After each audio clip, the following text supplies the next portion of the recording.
അപ്പോൾ ഇന്ന് ഈ വീഡിയോയിൽ നമ്മൾ ഡാർക്ക് വെബിനെ കുറിച്ച് അധികം സംസാരിക്കാൻ പോകുന്നത് ഈ ഡാർക്ക് വെബ് എന്ന് പറഞ്ഞ പേരിൽ തന്നെയുണ്ട്. ഇവിടെ നടക്കുന്നത് മിക്കതും ഡാർക്ക് കാര്യങ്ങളാണെന്ന്. ഈ നമ്മൾ ശരിക്കും പറഞ്ഞാൽ യൂസ് ചെയ്യുന്നത് സർഫേസ് വെബാണ്. ഇത് ഇന്റർനെറ്റിന്റെ വെറും 3-4% വരുന്നുള്ളൂ. ബാക്കി മൊത്തം ഡാർക്കും ഡീപ്പ് വെബും ഒക്കെ തന്നെയാണ്. ഈ 3-4% തന്നെ നമ്മൾ മിക്കതും യൂസ് ചെയ്യുന്നത് ഇൻസ്റ്റാഗ്രാമും യൂട്യൂബും ഫേസ്ബുക്കും വാട്സപ്പും ഒക്കെ തന്നെയാണ്. ഇതും കൂടാതെ ഇന്റർനെറ്റിൽ കുറെ സംഭവങ്ങളൊക്കെ ഉണ്ട്. അത് നമ്മൾ ഈ വീഡിയോയിൽ എക്സ്പ്ലോർ ചെയ്യാൻ പോവുകയാണ്. ഇപ്പൊ നിങ്ങൾക്കൊരു ചിത്രം കാണുന്നുണ്ടായിരിക്കും. ഇവിടെ കാണിച്ചിരിക്കുന്നത് ഒരു ഐസ്ബർഗിന്റെ എക്സാമ്പിൾ ആണ്. ശരിക്കും പറഞ്ഞാൽ ഇന്റർനെറ്റ് 3 ഭാഗത്തിലാണ് ഡിവൈഡ് ചെയ്തിരിക്കുന്നത്. ഒന്നാണ് സർഫേസ് വെബ്, ഒന്നാണ് ഡീപ്പ് വെബ്, ഒന്നാണ് ഡാർക്ക് വെബ്. ഞാൻ നേരത്തെയും പറഞ്ഞായിരുന്നു സർഫേസ് വെബിലാണ് മിക്ക ആൾക്കാരൊക്കെ ഉള്ളതെന്ന്. അപ്പോൾ ഇവിടെ തന്നെയാണ് ആൾക്കാർ ഫേസ്ബുക്ക് യൂസ് ചെയ്യുന്ന, ഇന്റർനെറ്റ് ആവും, പിന്നെ ഇൻസ്റ്റാഗ്രാം ആവും, യൂട്യൂബും പല പല ആപ്ലിക്കേഷൻസ് ഒക്കെ ആയിക്കോട്ടെ. ഈ സർഫേസ് വെബിന്റെ താഴെ വരുന്നത് ഡീപ്പ് വെബാണ്. അപ്പോൾ ഡീപ്പ് വെബിനെ പറ്റി ഞാൻ എല്ലാം തന്നെ പറഞ്ഞു തരാം. അപ്പോൾ അത് കുറച്ച് കഴിഞ്ഞിട്ട് ഞാൻ എല്ലാം ഡീറ്റെയിൽ ആയിട്ട് പറഞ്ഞുതരാം. അതിന്റെ താഴെ നിങ്ങൾക്ക് കാണാൻ കിട്ടുന്നത് ഡാർക്ക് വെബാണ്. അപ്പോൾ ഡാർക്ക് വെബാണ് ഈ വീഡിയോയുടെ ടോപ്പിക് ഒക്കെ. ഇന്റർനെറ്റ് ഞാൻ പറഞ്ഞാൽ 3 ഭാഗത്തിലാണ് ഡിവൈഡ് ചെയ്യുന്നത്. ഡീപ്പും ഡാർക്ക് വെബും, ഒന്ന് സർഫേസ് വെബും. ഈ ഡീപ്പും ഡാർക്ക് വെബാണ് നമുക്ക് പറയാൻ പറ്റും ഇന്റർനെറ്റിന്റെ 95-96% ഒക്കെ എന്ന് നമുക്ക് വിളിക്കാൻ പറ്റും. അപ്പൊ ആദ്യം ഡീപ്പ് വെബിനെ പറ്റി സംസാരിക്കുകയാണെങ്കിൽ ഇത് ഡാർക്ക് വെബും സർഫേസ് വെബുമായിട്ട് ഡിഫറെന്റ് ആണ്. ഇപ്പൊ നിങ്ങളിൽ തന്നെ പല ആൾക്കാരൊക്കെ ഡീപ്പ് വെബിൽ അറിയാതെയൊക്കെ പോയിട്ടുണ്ട്. ഇപ്പൊ നിങ്ങൾ ഫേസ്ബുക്ക് ലോഗിൻ ചെയ്യുകയാണ്. ഇപ്പൊ ഫോർ എക്സാമ്പിൾ യൂട്യൂബ് ആയിക്കോട്ടെ, ജിമെയിൽ ID ആയിക്കോട്ടെ, ലോഗിൻ ചെയ്യാൻ വേണ്ടി നിങ്ങൾക്ക് എന്താണ് വേണ്ട? നിങ്ങളുടെ അക്കൗണ്ട് നമ്പർ, നിങ്ങളുടെ പാസ്വേഡും സംഭവങ്ങളൊക്കെ. ഈ ഏരിയ നമുക്ക് പറയാൻ പറ്റും ഡീപ്പ് വെബിന്റെ തന്നെ ഒരു ഏരിയ തന്നെയാണ്. ഇത് ജസ്റ്റ് ഡീപ്പ് വെബിന്റെ ഒരു പാർട്ടാണ് നമുക്ക് പറയാൻ പറ്റും, ഈ പാസ്വേഡിന്റെ ഏരിയയും സംഭവങ്ങളൊക്കെ തന്നെ. അപ്പോൾ ഡീപ്പ് വെബ് എന്ന് പറഞ്ഞാൽ ശരിക്കും പറഞ്ഞാൽ നമ്മൾ ഇന്റർനെറ്റ് അടിക്കുന്ന ഈ ഡേറ്റാസും സംഭവങ്ങളൊക്കെ ശരിക്കും പറഞ്ഞാൽ സ്റ്റോർ ആകാൻ പോകുന്നത് ഡീപ്പ് വെബിലൊക്കെ തന്നെയാണ്. ഗൂഗിളിന്റെ ഈ ഇൻഫോർമേഷൻസ് ആയിക്കോട്ടെ, പല പല സംഭവങ്ങളൊക്കെ ഇതൊക്കെ ശരിക്കും പറഞ്ഞാൽ സ്റ്റോർ ആവുന്ന ഡീപ്പ് വെബിലൊക്കെ തന്നെയാണ്. അടുത്തത് ഡാർക്ക് വെബിനെ കുറിച്ച് സംസാരിക്കുകയാണെങ്കിൽ എനിക്ക് എക്സാക്ട് ഡെഫിനിഷൻ ഒന്നും അറിയത്തില്ല, ഞാൻ പറയുന്നതാണ്. ഈ ഡീപ്പ് വെബും ഡാർക്ക് വെബും ശരിക്കും പറഞ്ഞാൽ ഗൂഗിളിലോ വേറെ ഏതെങ്കിലും സെർച്ച് എഞ്ചിനിലോ ഇൻഡെക്സ് ആവാത്ത സംഭവങ്ങളാണ്. ഇത് നിങ്ങൾക്ക് ആക്സസ് ചെയ്യണമെങ്കിൽ സ്പെഷ്യൽ ലിങ്ക് വേണം, സ്പെഷ്യൽ ബ്രൗസർ വേണം, സ്പെഷ്യൽ OS ഒക്കെ വേണം. എന്നാലും നിങ്ങൾക്ക് ഇവിടെയൊക്കെ പോകാനൊക്കെ പറ്റത്തുള്ളൂ. അപ്പൊ ചുമ്മാ കയറി നിങ്ങൾ നിങ്ങളുടെ ആൻഡ്രോയിഡ് ഫോണിനകത്ത് darkweb.com അടിച്ചൊന്നും വരാനൊന്നും പോകുന്നില്ല. ഇത് ശരിക്കും പറഞ്ഞ വേറെ സംഭവങ്ങളൊക്കെ തന്നെയാണ്. അഥവാ darkweb.com അടിച്ച് വന്നു കഴിഞ്ഞാൽ അതൊക്കെ ഫേക്ക് തന്നെയാണ്, അത് വേറെ കാര്യം. ഡാർക്ക് വെബിലോട്ടൊക്കെ നിങ്ങൾ പോകുമ്പോൾ നിങ്ങൾ സേഫേ അല്ല. അപ്പൊ അതുകൊണ്ട് മിക്ക ആൾക്കാരൊക്കെ യൂസ് ചെയ്യുന്നത് ലിനക്സ് OS ഒക്കെ തന്നെയാണ്. അപ്പൊ ഇതും നിങ്ങളൊന്ന് ഓർത്തോണം. പിന്നെ ടോർ ബ്രൗസറിനെ പറ്റി പറയുകയാണെങ്കിൽ ഇത് ഫസ്റ്റ് ജനങ്ങൾക്ക് വേണ്ടി ഒന്നും അവരൊന്നും റിലീസ് ചെയ്തല്ലായിരുന്നു. ഇത് ഫസ്റ്റ് US ഏജൻസിന് വേണ്ടിയൊക്കെ തന്നെയായിരുന്നു. മറ്റ് രാജ്യങ്ങളിലുള്ളവരെ ഒക്കെ ട്രാക്ക് ചെയ്യാൻ വേണ്ടിയാണ് അവർ ടോർ ഒക്കെ അവർ റിലീസ് ചെയ്തിരിക്കുന്നത്. ടോർ എന്ന് പറഞ്ഞു കഴിഞ്ഞാൽ ഒണിയൻ എന്ന് പറഞ്ഞു ഇതിനകത്താണ്. അപ്പൊ നിങ്ങൾ ടോറിന്റെ സിമ്പിൾ നോക്കുവാണെങ്കിൽ അതൊരു ഒണിയൻ പോലൊക്കെ തന്നെയാണ്. അപ്പോൾ അതിന്റെ റീസൺ ആണ് അത് സേഫ് ആണെന്ന് അറിയിക്കാനാണ്. എന്ന് പറഞ്ഞാൽ കുറെ ലെയേഴ്സ് ഒക്കെ തന്നെയുണ്ട്.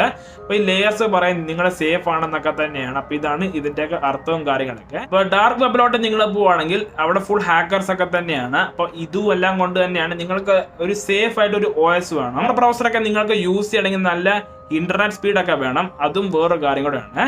പിന്നെ അത് തന്നെയല്ല, ഇതിന്റെ ഡൊമൈനും വേറെ തന്നെയാണ്. ഇപ്പൊ സാധാരണ നിങ്ങൾ നോക്കുകയാണെങ്കിൽ ഒരു വെബ്സൈറ്റിന്റെ എൻഡ് എന്ന് പറഞ്ഞാൽ .com ഒക്കെ ആയിരിക്കും.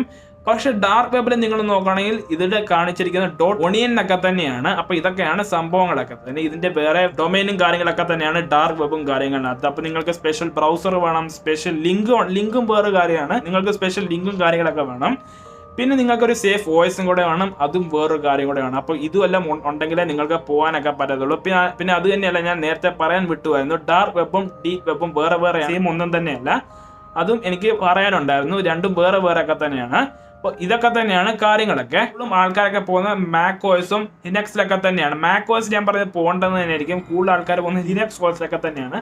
അതാണ് കുറച്ചുകൂടെ സേഫും കാര്യങ്ങളൊക്കെ. വിൻഡോസ് ആണെങ്കിൽ നിങ്ങൾ പോയെന്ന് നമുക്ക് പറയാൻ പറ്റും, നിങ്ങൾ ഹാക്കായി നമുക്ക് പറയാൻ പറ്റും. അപ്പൊ ഇതൊക്കെയാണ് കാര്യങ്ങളൊക്കെ. അപ്പൊ ഡാർക്ക് വെബ് ശരിക്കും പറഞ്ഞാൽ പുതിയ സംഭവം ഒന്നും തന്നെയല്ല. ഇതൊക്കെ പണ്ടേ പോലെ ഉള്ളത്, ഇന്റർനെറ്റ് ഉള്ള സമയം തൊട്ടുള്ള കാര്യമാണ് ഡാർക്ക് വെബും ഡീപ്പ് വെബും ഒക്കെ. അപ്പൊ 1990s സമയം പറ 900 സമയത്തൊക്കെ തന്നെയാണെന്ന് തോന്നുന്നു ഡാർക്ക് വെബ് ഒക്കെ പയ്യെ ഒക്കെ വരാനൊക്കെ തുടങ്ങിയിരിക്കുന്നത്. www. ഒക്കെ ഇൻവെന്റ് ചെയ്ത സമയത്ത് പറഞ്ഞാൽ ടിം ബർണർലി ഒക്കെ ഫണ്ട് പിടിച്ച സമയത്തൊക്കെ തന്നെയാണ് ഡാർക്ക് വെബ് ഒക്കെ വന്നതെന്ന് നമുക്ക് പറയാം. പിന്നെ 2000-2010 ആ സമയത്തൊക്കെ ഫേമസ് ആവാനൊക്കെ തുടങ്ങി. ഈ ഡാർക്ക് വെബിൽ നിങ്ങൾക്ക് എന്ത് വേണമെങ്കിലും മേടിക്കാൻ പറ്റും, എന്ത് വേണമെങ്കിലും കാണാൻ പറ്റും, എന്ത് വേണമെങ്കിലും വിൽക്കാനും ഒക്കെ പറ്റും. ഇതുപോലത്തെ സംഭവങ്ങളൊക്കെ ഡാർക്ക് വെബിലൊക്കെ തന്നെയുണ്ട്. ഇതുകൊണ്ടാണ് പല ക്രിമിനൽസും ടെററിസ്റ്റ് ഒക്കെ മിക്ക ആൾക്കാരൊക്കെ ഡാർക്ക് വെബ് ഒക്കെ യൂസ് ചെയ്യുന്നത്. ഡാർക്ക് വെബിൽ മിക്ക സംഭവങ്ങൾ പറഞ്ഞാൽ 99% എല്ലാ കാര്യങ്ങളും ഇല്ലീഗലാണെന്ന് നമുക്ക് പറയാൻ പറ്റും. പിന്നെ 0.001% ഉള്ളെന്ന് തോന്നുന്നു 1% ലീഗൽ സംഭവങ്ങളൊക്കെ ഉള്ളത്. ബാക്കിയെല്ലാം നമുക്ക് പറയാൻ പറ്റും എല്ലാം ഇല്ലീഗൽ ആക്ടിവിറ്റീസ് ഒക്കെ തന്നെയാണ് ഡാർക്ക് വെബിലുള്ളത്. അതുകൊണ്ടൊക്കെ തന്നെയാണ് പലരൊക്കെ പറയുന്നത് ഡാർക്ക് വെബിലോട്ടൊന്നും പോകേണ്ടത്. അപ്പൊ ഈ ഡാർക്ക് വെബിൽ നിങ്ങൾക്ക് എന്ത് വേണമെങ്കിലും മേടിക്കാൻ പറ്റും. ഈ ഡാർക്ക് വെബിൽ നിങ്ങൾക്ക് വേണമെങ്കിൽ പച്ചക്കറികൾ മേടിക്കാൻ പറ്റും, ഫ്രൂട്ട്സ് മേടിക്കാൻ പറ്റും, AK-47 മേടിക്കാൻ പറ്റും, ബോംബ് മേടിക്കാൻ പറ്റും, ആൾക്കാരെ മേടിക്കാൻ പറ്റും. ഇതുപോലത്തെ എല്ലാ സംഭവങ്ങളൊക്കെ ഉണ്ട്. നമുക്ക് വിചാരിക്കാൻ പറ്റുന്ന എല്ലാ ഇല്ലീഗൽ ആക്ടിവിറ്റീസ് മൾട്ടിപ്ലൈഡ് ബൈ 5 ഇതാണ് അവിടെയൊക്കെ ഉള്ളതെന്ന് നമുക്ക് പറയാൻ പറ്റും. അപ്പൊ അത് തന്നെയല്ല നിങ്ങൾക്ക് വേണമെങ്കിൽ മോഷ്ടിച്ച വണ്ടി മേടിക്കാൻ പറ്റും, തോക്കാവാം, ബോംബാവാം, ആൾക്കാരെ വരെ മേടിക്കാൻ പറ്റും, ഹ്യൂമൻ ഓർഗൻസ് ആയിക്കോട്ടെ, എന്ത് വേണമെങ്കിലും നിങ്ങൾക്ക് മേടിക്കാനൊക്കെ പറ്റും. ഇതുപോലത്തെ സംഭവങ്ങളൊക്കെ ഡാർക്ക് വെബിലൊക്കെ ഉണ്ട്. ഇതുകൊണ്ടൊക്കെ തന്നെയാണ് മിക്ക ആൾക്കാരൊക്കെ പറയുന്നത് ഡാർക്ക് വെബിലോട്ടൊന്നും പോകരുതെന്ന്. ഇപ്പോൾ മോഷ്ടിച്ച വണ്ടി നിങ്ങൾക്ക് $1 പ്രൈസ് വരെ നിങ്ങൾക്ക് കിട്ടുന്നുണ്ട്. അപ്പൊ ഇതൊക്കെ തന്നെയാണ് ഡാർക്ക് വെബിലൊക്കെ കൂടുതലൊക്കെ നടക്കുന്നത്. അപ്പൊ അത് തന്നെയല്ലേ നിങ്ങൾക്ക് ഡാർക്ക് വെബിൽ എന്ത് വേണമെങ്കിലും കാണാനൊക്കെ പറ്റും. അതും വേറൊരു കാര്യം. ഇതിനെപ്പറ്റി ഒന്നും ഞാൻ ഇവിടെ കത്തൊന്നും സംസാരിക്കാനൊന്നും തന്നെയാണ്. അപ്പൊ ഇതൊക്കെ തന്നെയാണ് കാര്യങ്ങളൊക്കെ ഡാർക്ക് വെബിൽ നടക്കുന്നത്. 99% ഒക്കെ ഇവിടെ നടക്കുന്നത് ഇല്ലീഗലൊക്കെ തന്നെയാണ്. ഇനിയിപ്പോ നിങ്ങൾ വിചാരിക്കുന്നുണ്ടായിരിക്കും ഈ ഡാർക്ക് വെബിൽ നിന്ന് നമ്മൾ സാധനങ്ങളൊക്കെ മേടിക്കുമ്പോൾ നമ്മൾ ഏത് വഴിയാണ് പേയ്മെന്റ് ചെയ്യേണ്ടത്. കാരണം എന്ന് വെച്ചാൽ ബാങ്ക് വഴി പേ ചെയ്താൽ അവർ അറിയത്തില്ലേ നമ്മൾ ആരാണെന്നൊക്കെ. അപ്പൊ അതുകൊണ്ട് നമ്മൾ എന്താ ചെയ്യുന്നതെന്ന് വെച്ചാൽ നമ്മൾ ബിറ്റ്കോയിൻ വഴിയാണ് ഡാർക്ക് വെബിൽ പേ ചെയ്യുന്നത്. ഡാർക്ക് വെബിൽ നിങ്ങൾ എന്തെങ്കിലും സാധനങ്ങളൊക്കെ മേടിക്കുകയാണെങ്കിൽ അത് ബിറ്റ്കോയിന്റെ ഫോർമാറ്റ് നമുക്കതൊക്കെ മേടിക്കാൻ പറ്റത്തുള്ളൂ. അപ്പോൾ ഈ ബിറ്റ്കോയിൻ ശരിക്കും പറഞ്ഞാൽ കണ്ടുപിടിച്ചത് സട്ടോഷി നാക്കാമോട്ടോയാണ്. 2008 ആ സമയത്തൊക്കെ തന്നെയാണ് ബിറ്റ്കോയിന്റെ ഇൻവെന്റ് ആയത്.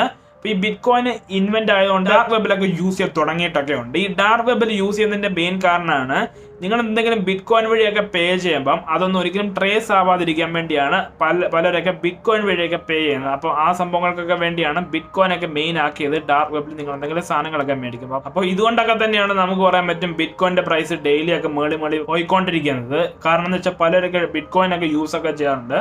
അപ്പൊ അറിയത്തില്ല എന്താണെന്ന്, പക്ഷേ ഇത് എനിക്ക് തോന്നിയ കാര്യങ്ങളാണ് ഞാൻ പറഞ്ഞത്. ബിറ്റ്കോയിന്റെ പ്രൈസ് കൂടാനുള്ള കാരണം ഡാർക്ക് വെബിലൊക്കെ പലരൊക്കെ യൂസ് ഒക്കെ ചെയ്യുന്നതുകൊണ്ടാണ്. അപ്പൊ ഇതുമെല്ലാം തന്നെയുള്ളായിരുന്നു ഈ വീഡിയോക്കകത്ത്. ഇപ്പൊ നിങ്ങൾക്ക് ഡാർക്ക് വെബിനെ കുറിച്ച് കുറച്ച് സംഭവങ്ങളൊക്കെ കിട്ടിയായിരിക്കും. എന്തൊക്കെയാണ് കാര്യങ്ങളൊക്കെ അവിടെയുള്ള എല്ലാ ആക്ടിവിറ്റീസും സംഭവങ്ങളൊക്കെ നിങ്ങൾക്ക് ഇപ്പൊ മനസ്സിലായിരിക്കും എന്തൊക്കെയാണ് ഡാർക്ക് വെബും കാര്യങ്ങളൊക്കെ. ഇത് ജസ്റ്റ് ഒരു പാർട്ട് 1 ആണ്. പാർട്ട് 2 ഒക്കെ ഉണ്ട് ഡാർക്ക് വെബ് സീരീസിന്റെ. അതും എനിക്ക് ചെയ്യാനുള്ള പ്ലാൻ ഉണ്ട്. എന്താണ് ഈ റെഡ് റൂംസും കാര്യങ്ങളൊക്കെ, ഡീപ്പ് വെബ് എന്താണ്, എല്ലാം ഞാൻ ഡീറ്റെയിൽ ആയിട്ടൊക്കെ അടുത്ത വീഡിയോക്കകത്ത് പറഞ്ഞു തരുന്നുണ്ട്. അപ്പൊ നിങ്ങൾക്ക് ഈ വീഡിയോ ഇഷ്ടപ്പെട്ടെങ്കിൽ ലൈക്ക് ചെയ്യുക, ഷെയർ ചെയ്യുക, സബ്സ്ക്രൈബ് ചെയ്യുക. And that's it guys. Thanks for watching.